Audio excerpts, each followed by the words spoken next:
اعوذ باللہ من الشیطان الرجیم بسم اللہ الرحمن الرحیم الحمد للہ رب العالمین والصلاة والسلام علی اشرف الانبیاء والمرسلین وآلہ الطیبین الطاہرین اعوذ باللہ من الشیطان الرجیم یا ایہا الذین آمنوا اذا لقیتم الذین کفروا زحفا فلا تولوہم الادبار ومن يولهم يومئذ دبره إلا متحرفا لقتال أو متحيزا إلى فئة فقد باء بغضب من الله ومأواه جهنم وبئس المصير۔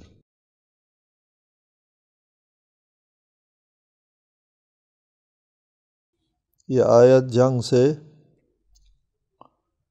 فرار اختیار کرنے کے سلسلے میں نازل ہوئی،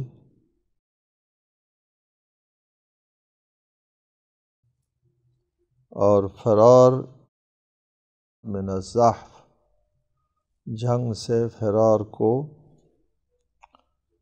بدترین جرم اور گناہ کبیر قرار دے دیا۔ اگلی آیت میں اس بات کی وضاحت ہے کہ جنگ سے فرار کرنے والے لوگ جہنمی ہیں۔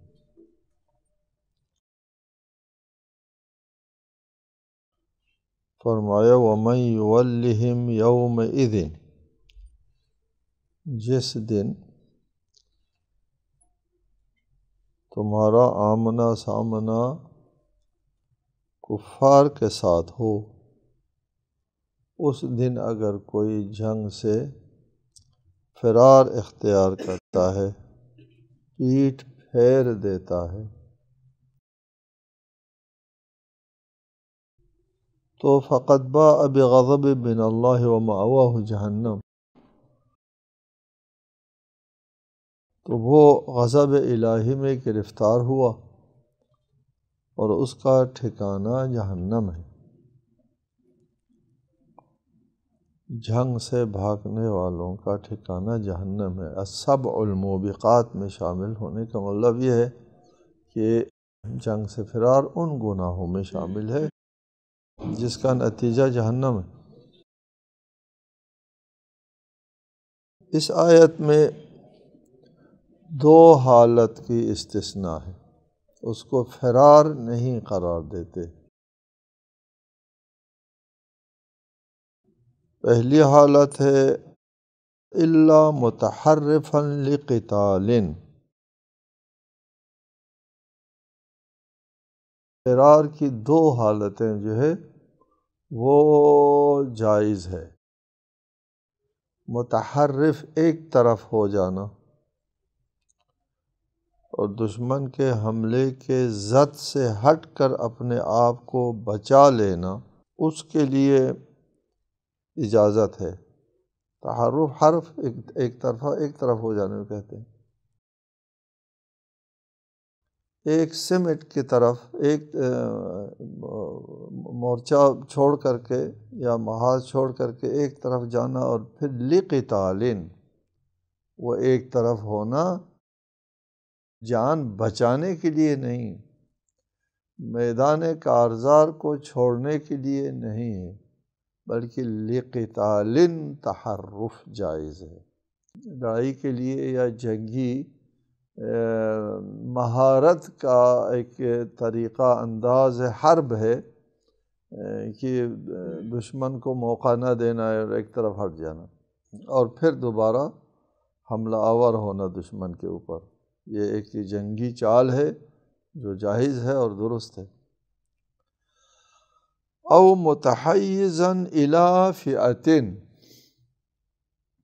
لشکر کا ایک ٹکڑا کافر کے ساتھ لڑائی میں کمزور ہو جاتا ہے،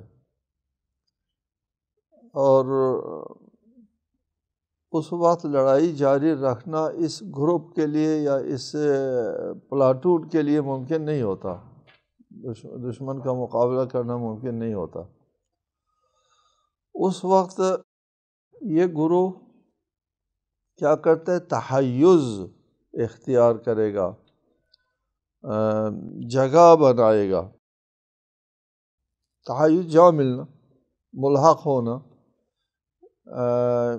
اور لشکر کے ساتھ، جو اسلام کا جو مین لشکر ہے اس کے ساتھ ملحق ہونے کے لیے تھوڑی سی پسپائی اختیار کرنا پڑتا ہے، اس لیے کہ یہ گروپ اکیلا لڑ نہیں سکتا، دشمن کے زد میں آ گیا۔ اور اس صورت میں یہ بھی جنگی چال ہے اور درست ہے، حکمت عملی ہے کہ مفت میں جان دینا تو کوئی کمال کی بات نہیں ہے۔ تحیز الی فئۃ، اپنے لشکر کی طرف جا ملنے کے لیے پسپائی اختیار، یہاں بھی بھاگنا ہوتا ہے، باقاعدہ پسپائی اختیار کرو، بھاگو، پیچھے آ جاؤ، لیکن جنگ چھوڑنا نہیں ہے۔ اس پیچھے آنے میں مقصد جو ہے وہ جنگ چھوڑنا نہیں ہوتا، بلکہ دیگر لشکر کے ساتھ ملنا ہوتا ہے۔ ان دو حالتوں میں فرار جائز ہے، جو فی الواقع فرار نہیں ہے۔ شکل اور صورت میں بظاہر جیسا فرار سا لگتا ہے، لیکن فی الواقع فرار نہیں ہے، جان بچانا نہیں ہے، جنگی مہارت کا ایک طریقہ حرب ہے، اس کا اختیار کرنے میں کوئی حرج نہیں۔ لیکن اگر ایک شخص جان بچانا چاہتا ہے، میدان کارزار چھوڑ دیتا ہے، تو یہ کام جو ہے وہ جائز نہیں ہے۔ فقط باء بغضب من اللہ، وہ باء یبوء گرفتار ہونا، جگہ بنا لی اس نے اللہ تعالیٰ کے غضب کے لیے، ومأواہ جہنم، اور اس کا ٹھکانہ جہنم ہے، وبئس المصیر، اور وہ جہنم بہت بری جگہ ہے۔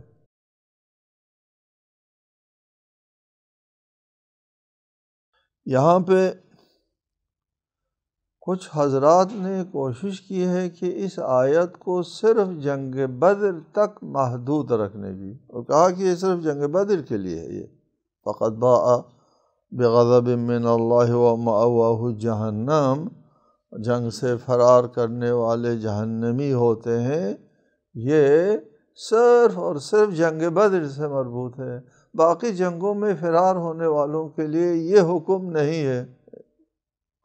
یہ ناانصافی کی ہے، بہت زیادہ ناانصافی ہے یہ کہنا کہ اس کے کئی صورتیں ہیں۔ پہلی صورت تو یہ ہے کہ جنگ بدر میں کسی نے فرار نہیں کیا، کہ ان کے لیے کہنا پڑے کہ بھئی جن لوگوں نے تم میں سے فرار اختیار کیا ہے، فقط باء بغضب من اللہ ومأواہ جہنم، جس نے فرار اختیار کیا ہے وہ جہنمی ہو گیا، کہنے کی ضرورت پیش ہے، کوئی فرار ہی نہیں۔ جنگ بدر میں کسی نے فرار اختیار نہیں کیا کہ اس کو آپ اس پر تطبیق کریں اور پھر اسی کے اوپر بند کر دیں آیت کو، جنگ بدر کے اوپر۔ دوسرا جواب یہ ہے کہ یہ آیت اور یہ سورہ جنگ بدر کے بعد نازل ہوا ہے، جنگ بدر کے بعد یہ آیات نازل ہوئی ہیں، اور فرار کے نوبت اگر آئی ہے نہیں آئی ہے تو بعد کی بات ہے، اس وقت کی بات نہیں ہے۔ تیسری بات یہ ہے کہ تفسیری اصول میں ایک اصول ہے جو ہر جگہ قرآن کے ساتھ جو ہے یہ اصول جو ہے وہ نافذ ہے اور مسلمہ ہے تمام مفسرین میں، تمام اہل اسلام میں، جو قرآن فہمی کا تھوڑا سا سلیقہ رکھتا ہے اس سب کے لیے یہ بات واضح ہے کہ الاعتبار بعموم اللفظ لا بخصوص السبب، قرآن کی تعبیر کی عمومیت دیکھی جاتی ہے، سبب نزول نہیں دیکھا جاتا۔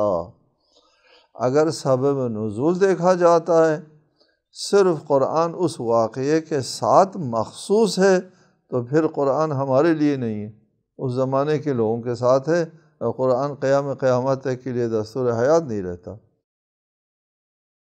اس بات کو کوئی قائل نہیں ہے کہ کوئی بھی آیا کسی معاملے میں کسی واقعے کے ساتھ اگر ہے مخصوص کیا جائے اور پھر قرآن جو ہے وہ ختم ہو جاتا ہے اس کے۔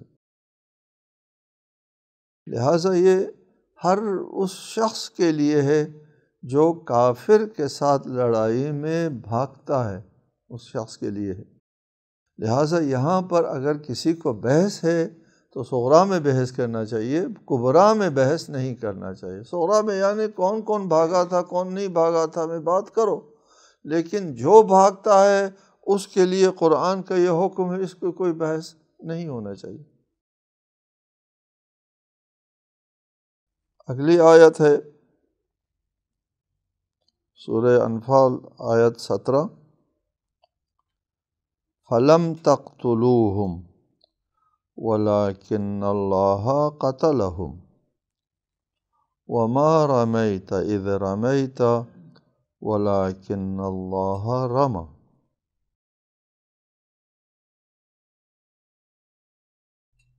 جنگ بدر کے بعد آپ کو پہلے بتایا واقعہ کہ لوگوں نے غنیمت کے سلسلے میں جھگڑا کیا تھا، نزاع ہو گیا۔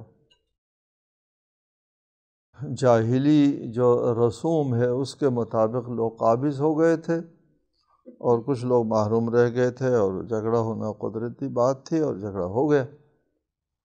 اس پر اللہ تعالیٰ نے یہ فیصلہ کیا کہ یہ غنیمت اور یہ مال تمہارا سرے سے ہی نہیں، جھگڑا نہ کرو، یہ اللہ اور رسول کا مال ہے، اللہ اور رسول کے حوالے ہو گئے۔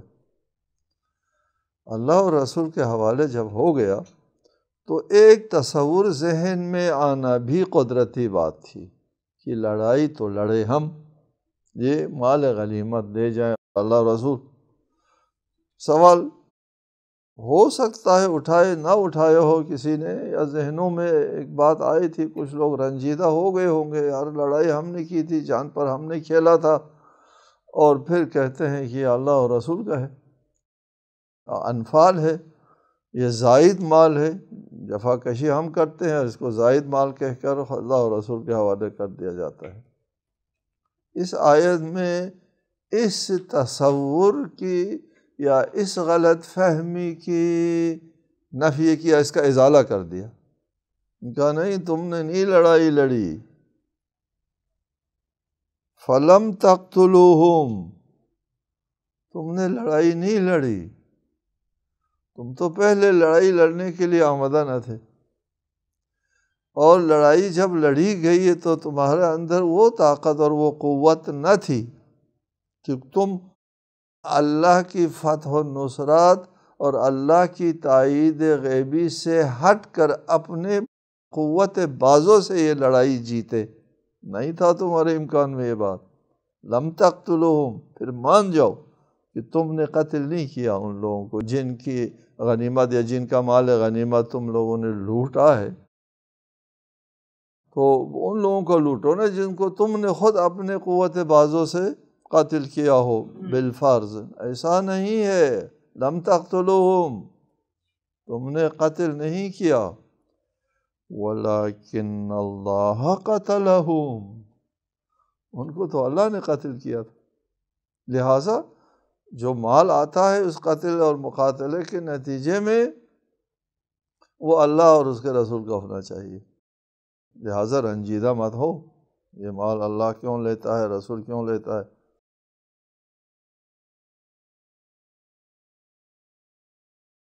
ایک خطاب ہے یہاں لشکر اسلام سے، اور ایک خطاب ہے خود رسالت مآب سے، ایک ہی آیت میں ساتھ ساتھ فرق ہے، دونوں خطابوں میں فرق ہے، ایک نمایاں فرق۔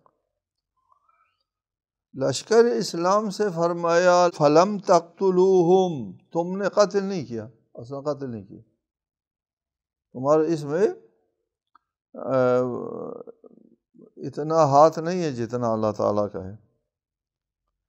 بعد میں رسالت مآب سے خطاب فرماتا ہے وَمَا رَمَيْتَ إِذْ رَمَيْتَ، آپ نے نہیں پھینکا جب آپ نے پھینکا، رم یہ کیا، یہ ہے نا کہ لڑائی شروع ہونے والی تھی اور حملہ ہونے سے پہلے، لشکر اسلام کی طرف سے حملہ کرنے سے پہلے رسالت مآب نے علی بن ابی طالب علیہ السلام سے فرمایا ناولنی حصا، مجھے کنکریاں ذرا دو اٹھا کر کے۔ حضرت علی نے کنکریاں اٹھا کر کے ہاتھ میں پکڑا دی اور اس کو شاہت الوجوہ کر کے لشکر کفر کی طرف رسالت مآب نے پھینک دیا، اور پھر لوگوں سے کہا حملہ کرو۔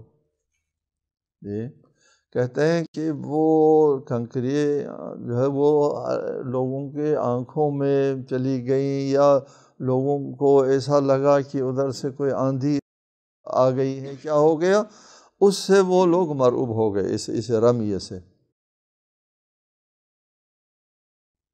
تو یہاں پر دو عمل ہے، ایک قتل اور دوسرا رمیے۔ قتل کا تعلق لشکر اسلام سے تھا، رمیے کا تعلق رسالت مآب سے۔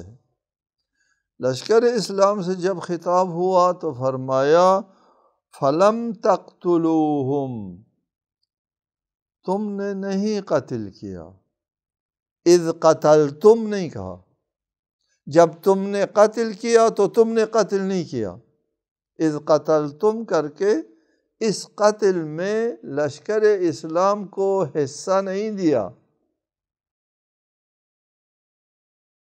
کہہ دیا لم تقتلوہم، تم نے قتل نہیں کیا، کچھ حصہ تو دے دیتے ان کو، نہیں دیا۔ لیکن جب رسالت مآب سے خطاب فرمایا وما رمیتا، تو آگے ہم اذ رمیتا کہہ دیا، اذ قتلتم نہیں کہا، فلم تقتلوہم اذ قتلتم نہیں کہا۔ یہاں فرمایا وما رمیتا اذ رمیتا، جب آپ نے پھینکا۔ رسالت مآب کے عمل کو اللہ تعالیٰ نے قبول فرمایا، اس کا ذکر فرمایا، یہ اس کو ایک واقعیت دی کہ آپ کے اس پھینکنے کے عمل میں رسالت مآب کے ہاتھ کو، بازوں کو، ارادے کو، عزم کو، نیت کو دخل تھا، ٹھیک ہے، دخل تھا۔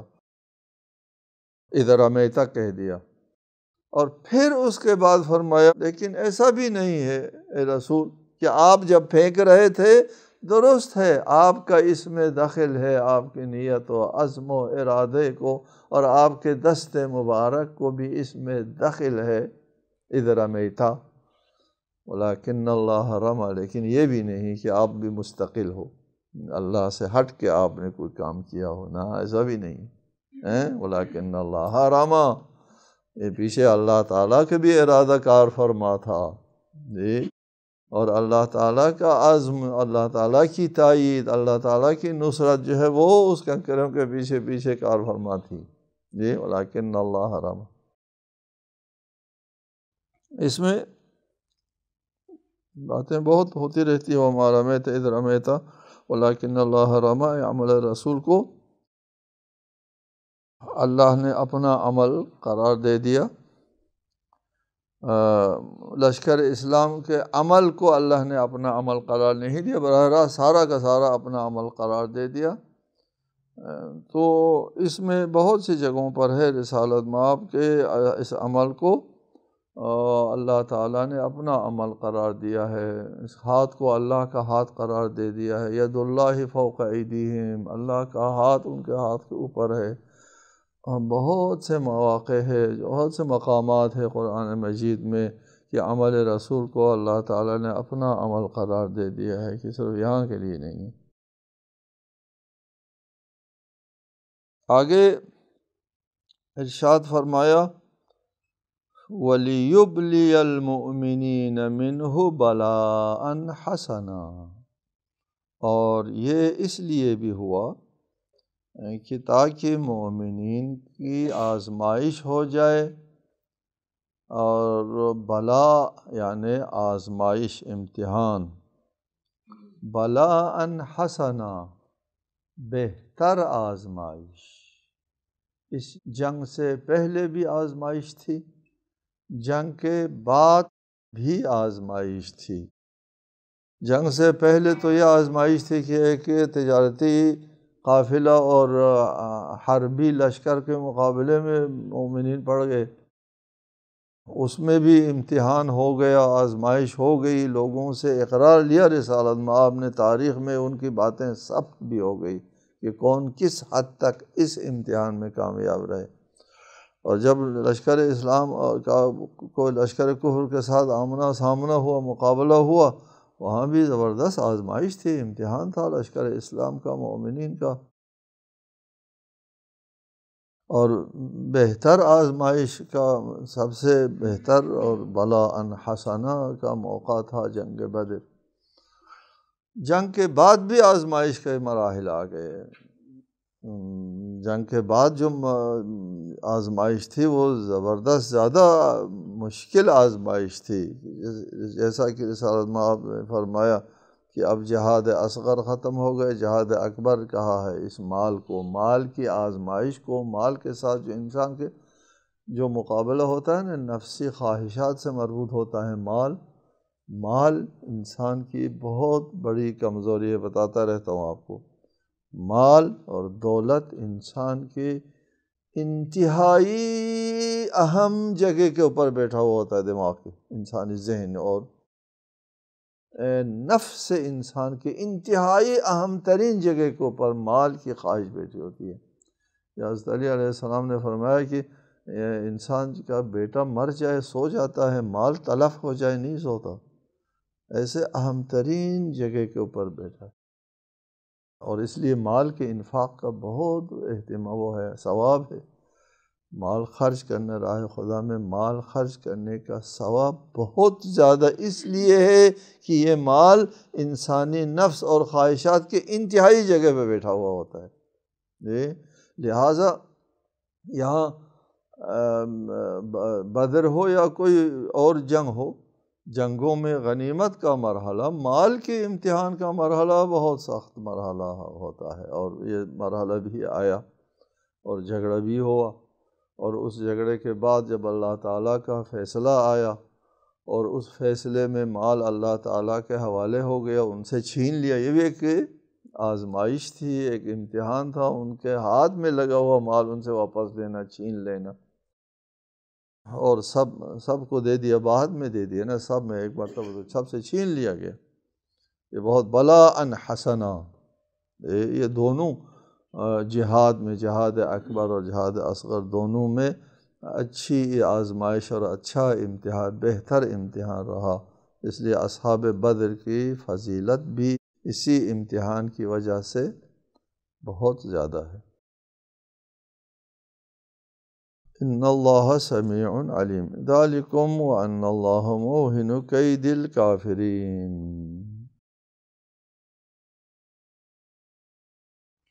یہ بات رہی تمہاری کہ ہم نے لڑائی لڑی ہے، ہم کمزور ہیں، ہم نہیں لڑ سکتے، یہ کافر جو ہے بہت طاقتور ہے، وہ جنگ کے لیے نکلے ہیں، ہم جنگ کے لیے نہیں نکلے تھے۔